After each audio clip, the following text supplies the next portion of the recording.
पहला पाठ उत्पत्ति ग्रंथ अध्याय 37 पद संख्या 3 से 4, 12 से 13 और 17 से 18 तक। इसराइल अपने सब दूसरे पुत्रों से योसेफ को अधिक प्यार करता था, क्योंकि वह उसके बुढ़ापे की संतान था। उसने योसेफ के लिए एक सुंदर कुर्ता बनवाया था।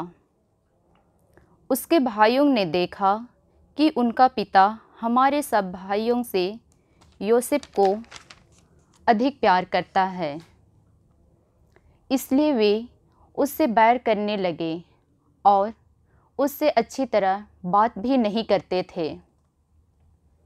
योसेफ के भाई अपने पिता की भेड़ बकरियां चराने सीखेम गए थे।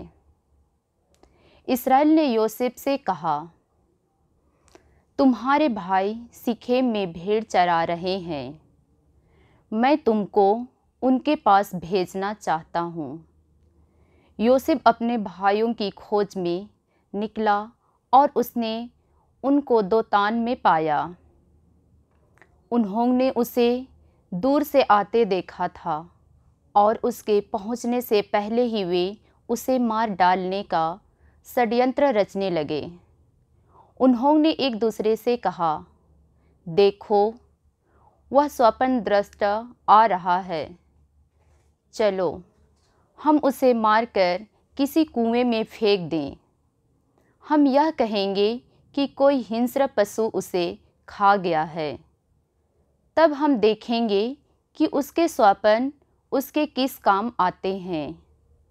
रूबेन यह सुनकर उसे उनके हाथों से बचाने के उद्देश्य से बोला, हम उसकी हत्या ना करें। तब रूबेन ने फिर कहा, तुम उसका रक्त नहीं बहाओ, उसे मरुभूमि के कुएं में फेंक दो, किंतु उस पर हाथ मत लगाओ। वह उसे उनके हाथों से बचाकर पिता के पास पहुंचा देना चाहता था।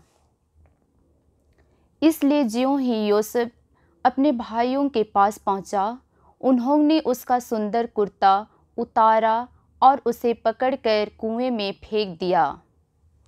वह कुआं सूखा हुआ था, उसमें पानी नहीं था। इसके बाद वे बैठकर भोजन करने लगे। उन्होंने आंखें ऊपर उठाकर देखा कि इस्माइलियों का एक कारवां गिलआद से आ रहा है। वे ऊँटों पर गोंद, बलसां और गंधरस लादे हुए मिस्र देश जा रहे थे। तब यूदा ने अपने भाइयों से कहा, अपने भाई को मारने और उसका रक्त छिपाने से हमें क्या लाभ होगा? आओ हम उसे इस्माइलियों के हाथ बेच दें और उस पर हाथ नहीं लगाएं, क्योंकि वह तो हमारा भाई और हमारा रक्त संबंधी है। उसके भाइयों ने उसकी बात मान ली। उस समय मिद्यानी व्यापारी उधर से निकले। उन्होंने योसेफ को कुएं में से निकाला और उसे चांदी के 20 सिक्कों में इस्माइलियों के हाथ बेच दिया और वे योसेफ को मिस्र देश ले गए। यह प्रभु की वाणी है। ईश्वर को धन्यवाद। भजन अनुवाक्या। प्रभु के अपूर्व कार्य याद रखो, प्रभु के अपूर्व कार्य याद रखो। प्रभु ने उस देश में अकाल पड़ने दिया और जीवन निर्वाह के सब साधन नष्ट किए। उसने इससे पहले एक मनुष्य को वहाँ भेजा था। योसेफ वहाँ दास के रूप में बिक गया था। अनुवाक्या। प्रभु के अपूर्व कार्य याद रखो। उसके पैरों में बेड़ियाँ डाली गई और उसकी गर्दन में लोहे की जंजीरें, परंतु उसने जो कहा था वह समय पर पूरा हो गया। प्रभु ने उसे सच्चा प्रमाणित किया। अनुवाक्या। प्रभु के अपूर्व कार्य याद रखो। तब राजा ने उसे छोड़ देने का आदेश दिया।